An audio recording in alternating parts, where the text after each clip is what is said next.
शाह साईं फरमाए थो, साहुड़ जा सिंगार अण लिखिया अॻे हुआ,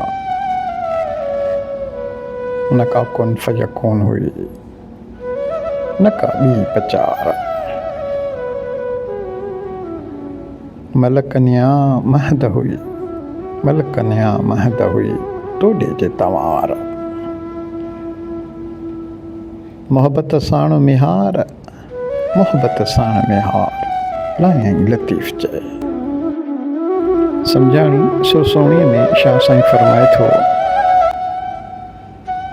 हक़ीक़ी साहुड़ जो हुस्न ऐं जमाल तक़दीर जे लिखजण खां अॻु ई मौजूदु हो। अञा कन फयकून जी वाई कान हुई ऐं न का ॿी कारगुज़ारी हुई, बल्कि फ़रिश्तनि जे पैदा थियण खां अॻु ई सोणीअ जी मिठी लात पई ॿुधण में आई। हिन उन्हीअ वेल मिहार सां मोहब्बत जो पेच अड़ायो हो।